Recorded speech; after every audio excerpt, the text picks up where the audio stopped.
Hey everyone, welcome back. I'm long overdue for an update. My practice has been a lot of repetition on small sections using the tools I've already shared, so I wasn't sure what to share until recently.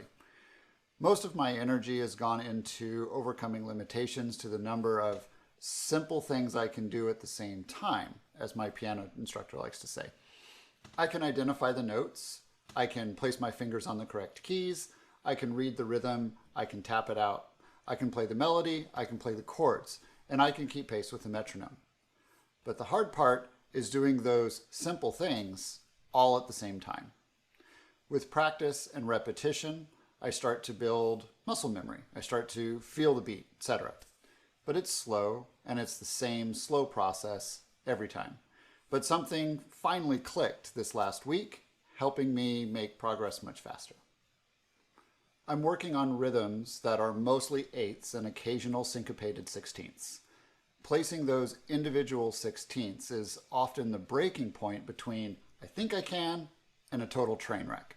At some point after the 50th or so time through a bar, I realized I wasn't thinking about the syncopated sixteenths individually, but instead had attached them to the previous beat in my mind, and I'd play the eighth with the 16th. The 2E or the and were a single thing, and that means one fewer simple thing to do at the same time. So I've got two bars here from Miss You by the Rolling Stones. It's mostly eighths, but there's a few sixteenths, and two of those are syncopated. And previously what I would try and do is I would try and play each note either on the downbeat or on the upbeat, or I'd try to find that midpoint either on the way down or on the way up, but I was trying to play it individually. And that would really slow me down, and usually about the time where it would fall apart. What I'll do instead is instead of playing the C, E on the and of 4 individually, I'll play the C, E together on that upbeat. So on the and of 4, I play C, E.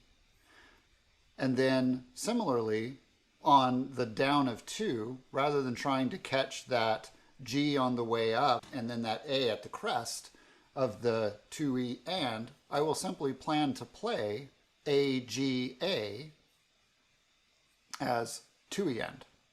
It's the sequence of notes. So let's clap it out. 1 and 2 and 3 and 4 and a 1 and 2E and 3 and 4 and. Okay. 1 and 2 and 3 and 4 and a 1 and 2 and 3 and 4 and 4 and a 1 3 4 and.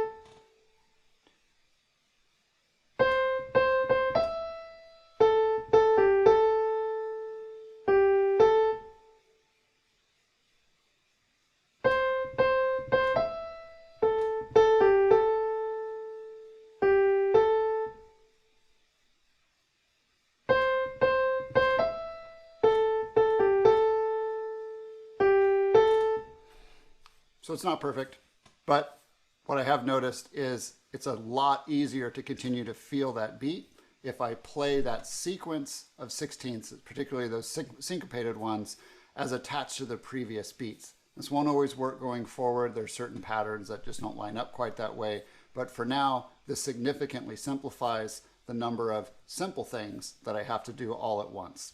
Now, gracious as always, my piano instructor praised my discovery and gently reminded me that we have a name for these sequences. We call them phrases. And we've been talking about them for weeks. Well, some people you can tell, some people gotta learn. So until next time, keep practicing.